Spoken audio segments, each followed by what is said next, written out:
तो भाई लोग कैसे हो। आज मैं आप लोग के लिए लेके आया हूँ राजा का न्याय। चलिए कहानी स्टार्ट करते हैं।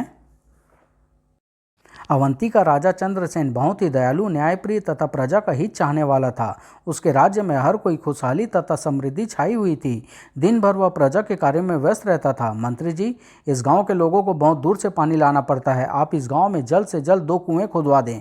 जो आज्ञा महाराज। और शाम को, पिताजी, चोर सिपाही वाला खेल तो बहुत हो चुका, अब शिकारी वाला खेल खेला जाए। तो फिर कीजिए शुरू।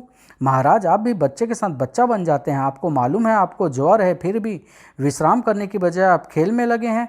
महारानी, हम तो बस यूं ही जरा कुंवर को बहला रहे थे। कुंवर पिताजी का स्वास्थ्य ठीक नहीं है, अब आप इन्हें विश्राम करने दीजिए। नहीं माँ, हम अभी और खेलेंगे। कुंवर जिद नहीं किया करते। जाइए, वीर सिंह के साथ खेल लीजिए। आपने हमारा खेल बिगाड़ दिया, हम आपसे कभी नहीं बोलेंगे। रूठिए मत कुंवर, हमारे पास तो आइए। ओह, रूठ कर चला गया। आपको ऐसा नहीं करना चाहिए था महारानी। मालूम है आपको कितना ज्वर है। ज्वर है तो क्या हुआ महारानी, आप जानती हैं कुंवर तो हमारे जिगर का वह टुकड़ा है जिसे सीने से लगाकर हम दुनिया के सभी दुख दर्द भूल जाते हैं। मुझे नहीं मालूम था मेरे कारण आपको इतना दुख पहुँचेगा। मुझसे गलती हुई महाराज। वह एक पल को भी हमसे अलग न हो। न जाने हमारा और उस मासूम का कितने दिनों का साथ है। और ये आप क्या कह रहे हैं महाराज। मैं बिल्कुल ठीक कह रहा हूँ महारानी यशोदा। सोचता हूँ आज आपको सच्चाई बता ही दूँ। कैसी सच्चाई महाराज। जब बहुत समय तक हमारी कोई संतान न हुई और संतान विहीन होने का दुख हमसे सहा न गया, तो हम महर्षि कार्तिकेय के शरण में गए। राजन, आप हिमालय पर्वत पर गौतम ऋषि के पास जाएं, वे ही आपका दुख दूर कर सकते हैं।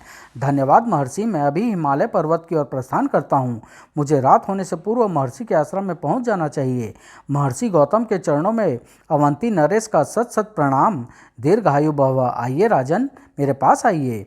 मैं जानता हूँ आप संतान की कामना लेकर मेरे पास आए हैं। आपकी कामना जरूर पूरी होगी। आप काफ़ी थके हुए हैं, आप भोजन करके रात को यहीं विश्राम कीजिए।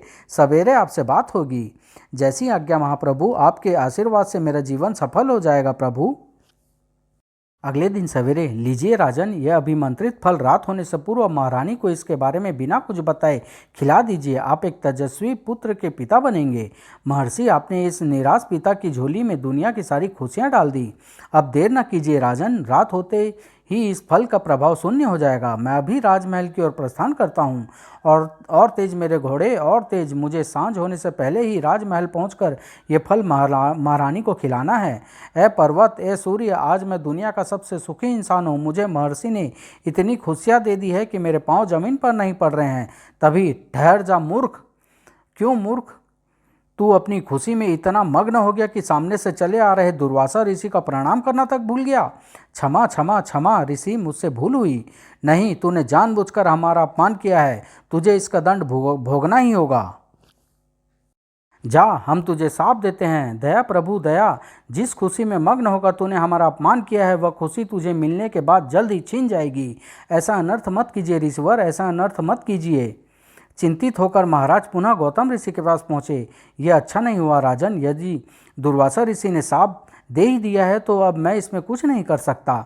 है राजन, दुर्वासा ऋषि के क्रोध से तो देवता तक कांपते हैं। न जाने कितने देवताओं को अपने शाप से पत्थर का शिला बना चुके हैं।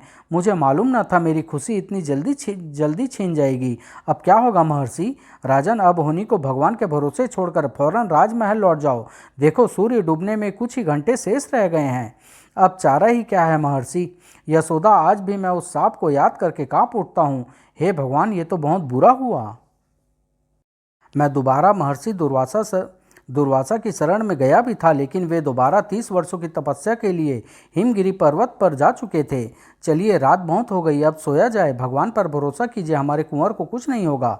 मैं सवेरा होते ही विक्रम भैया से कह दूंगी कि कल से कुंवर का खास ख्याल रखें। हाँ, यह ठीक रहेगा। महारानी शायद अपने विश्वास पात्र भाई के इरादों से अनभिज्ञ थी। देखिए, हमारा वीर सिंह कैसा राजकुमार जैसा लग रहा है। क्यों बार बार ऐसा कहकर मेरे सीने पर चोट करती हो संयोगिता। काश मैं अपने लाडले को अवंती की गद्दी पर बैठा पाता। हमने भी क्या सपना संजोया था, एक दिन हमारा वीर सिंह अब अवंती की गद्दी पर बैठेगा। लेकिन क्या करें, हमारा सपना पूरा होने से पहले ही ये रास्ते का कांटा कुंवर पैदा हो गया। तो निकाल फेंकिए इस कांटे को अपने रास्ते से। कई बार तो प्रयत्न कर चुका हूँ, लेकिन न जाने हर बार कौन सी शक्ति उसे बचा लेती है। चलिए, बकरे की माँ कब तक खैर मनाएगी, कभी तो आपका दांव लगेगा ही। मैं कहती हूँ इस काम को जल्दी निपटा दीजिए, अभी कुंवर नादान है, नासमझ है। ठीक कहती हो, कुंवर कल को बड़ा हो जाएगा तब उसे रास्ते से हटाना बड़ा ही मुश्किल हो जाएगा। अरे याद आया, कुंवर रोजाना तीरंदाजी करने सुंदर बन जाता है, कल उसका अंगरक्षक भी नहीं होगा। काम जरा होशियारी से करना, महाराज के गुप्तचर हर और फैले रहते हैं। जहाँ कुंवर तीरंदाजी करते थे वहीं पास में एक इच्छाधारी नाग और नागिन का जोड़ा रहता था।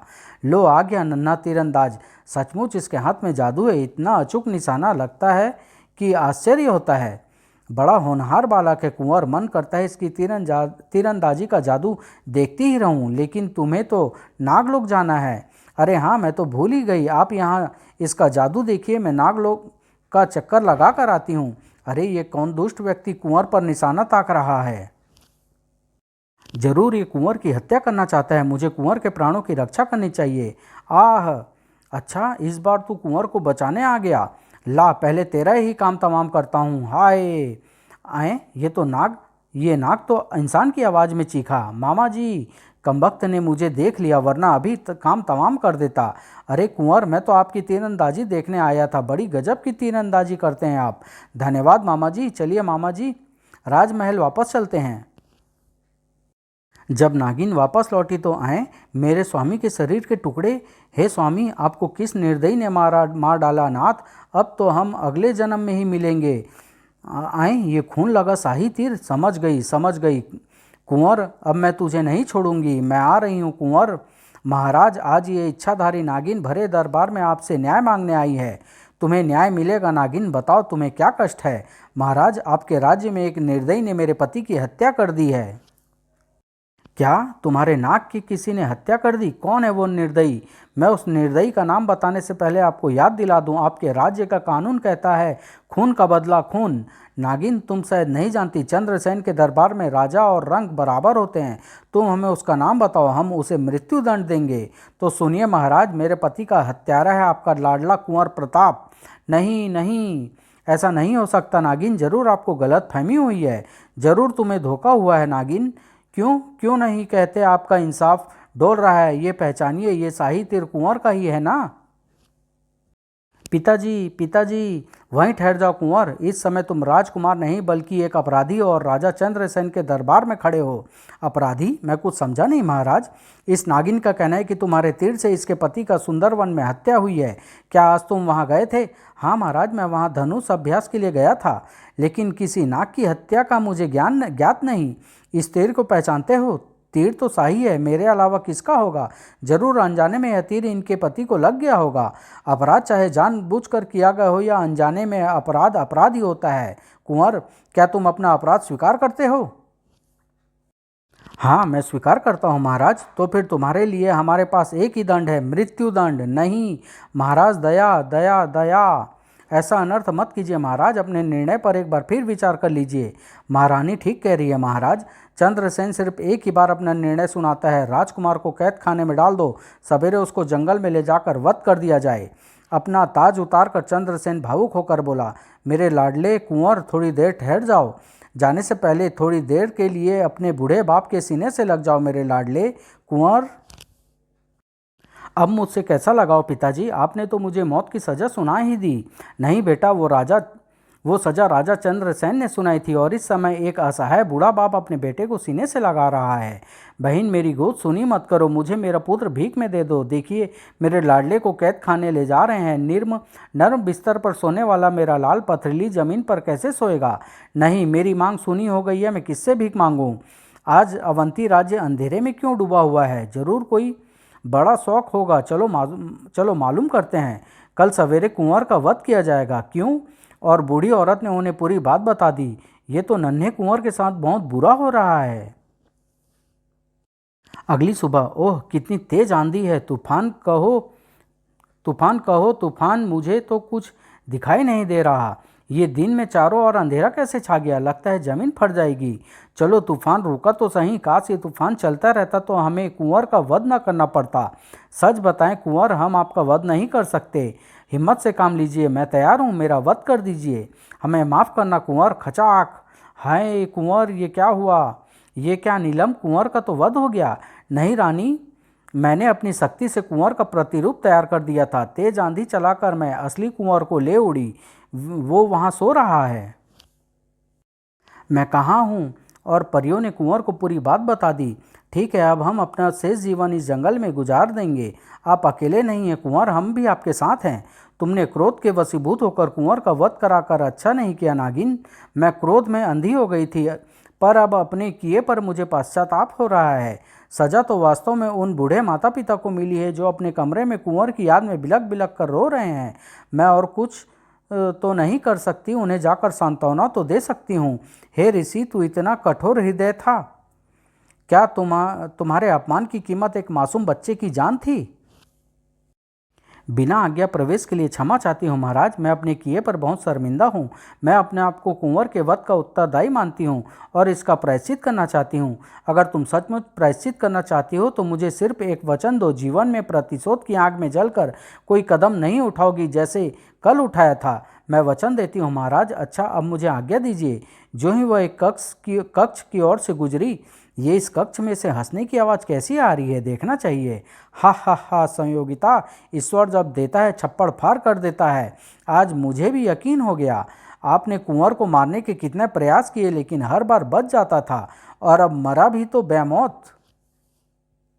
कोई नहीं जानता उस नाग की हत्या मैंने की थी। हा हा हा, और दंड भोगना पड़ा कुंवर को। चलो, हमारे वीर सिंह का रास्ता साफ तो हुआ।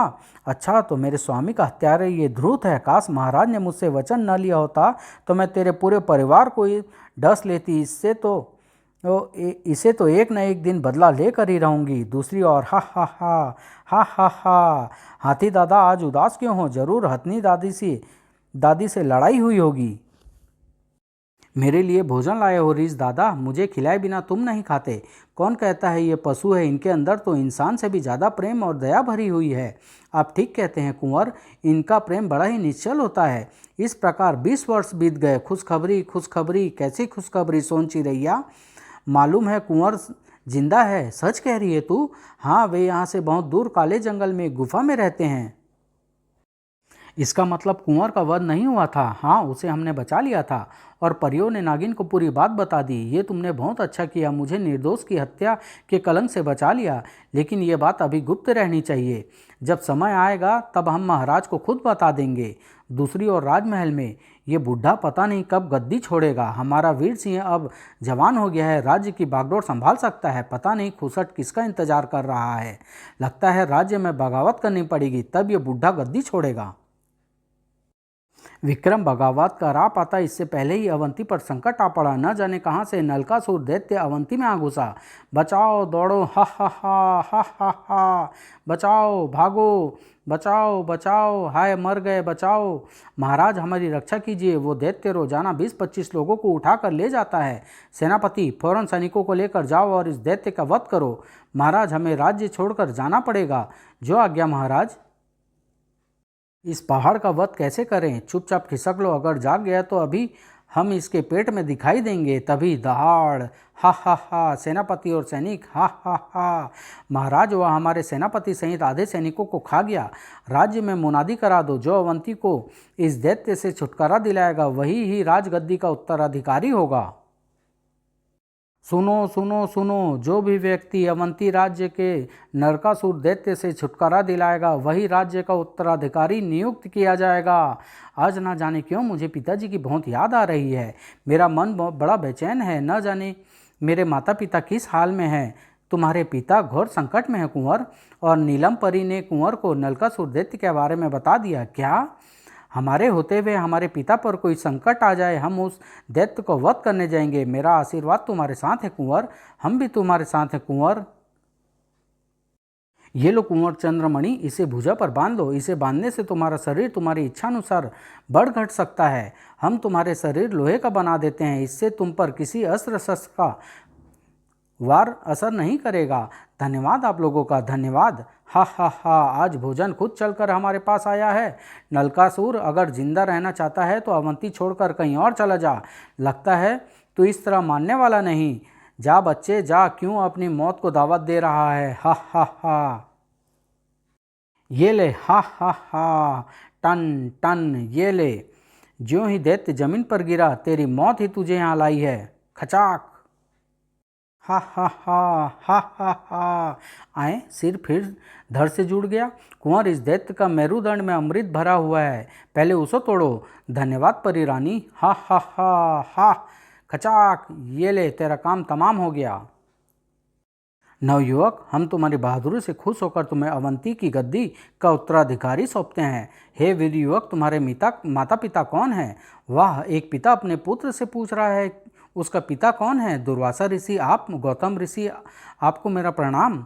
हाँ राजन, पहचानिए अपने कुंवर को। मैं आपका पुत्र आपको सौंपता हूँ। मेरा कुंवर, लेकिन उसका तो वध हो गया था। नहीं राजन, आपको शाप देने के बाद जब मुझे क्रोध शांत हुआ तब मुझे अपनी गलती का एहसास हुआ। मैं 30 वर्षों की तपस्या के लिए हिमगिरी पर जा रहा था, इस कारण मैंने अपनी दिव्य शक्ति को याद किया। हमने राजा चंद्रसेन को शाप दे दिया है, इस कारण उसका पुत्र हमसे बिछुड़ेगा तो जरूर, लेकिन वह मृत्यु को प्राप्त नहीं होना चाहिए। हमारा उद्देश्य पिता पुत्र को हमेशा के लिए अलग करना नहीं है। तुम दोनों स्वयं कुंवर की रक्षा करोगी। जो आज्ञा महर्षि। जी ऋषिवर। और मेरी यही दोनों शक्तियां हर बार कुंवर की रक्षा करती थी। आप धन्य हैं महर्षि। आ मेरे लाल, मेरे सीने से लग जा। पिताजी, आपके बिना मैंने 20 वर्ष कैसे काटे आप नहीं जानते। जानता हूँ मेरे लाल, जानता हूँ। ये क्या महर्षि, पिता पुत्र के मिलाप को देखकर आपकी आंखों में भी आंसू आ गए। हाँ गौतम ऋषि, मैंने जान लिया है। इंसान की सबसे बड़ी खुशी दूसरे को सुख देने में है, साप देने में नहीं। महाराज, मेरे पति का असली हत्यारा विक्रम है। आज मैं इसके लिए सजा मांगती हूँ। सजा आप चुनेंगे। हाँ महाराज, उसने कुंवर को जान से मारने का प्रयत्न किया, लेकिन हर बार हम बचा लेते थे। न न न नहीं महाराज, मुझे क्षमा कर दें। हमने लालचवश ऐसा किया। यदि सज़ा मुझे चुननी है तो सुनो, आज 20 वर्षों बाद हमारा पुत्र हमें मिला है। आज हम बहुत खुश हैं। इस कारण विक्रम, हम तुम्हारी सज़ा माफ़ करते हैं। महाराज, हम अपने किए पर शर्मिंदा हैं, लेकिन क्षमा करने का असली हक नागिन को है। उससे क्षमा मांगो। हमें माफ़ कर दो बहन।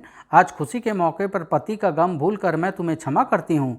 ऋषिवर, मैं चाहता हूँ आप दोनों विद्वानों की उपस्थिति में ही कुंवर का राज्याभिषेक कर दिया जाए। विचार उत्तम है, जैसी आपकी मर्जी राजन। लेकिन पिताजी, मेरी एक शर्त है। कैसी शर्त कुंवर? मेरे राज्याभिषेक में मेरे व साथी भी आएंगे। वे साथी भी आएंगे जिनके साथ मैंने 20 वर्ष बिताए हैं। हमें मंजूर है पुत्र, हमें मंजूर है। और अगले दिन शुभ मुहूर्त में कुंवर का राज्याभिषेक कर दिया गया। अवंती फिर से खुशहाल हो गया। समाप्त।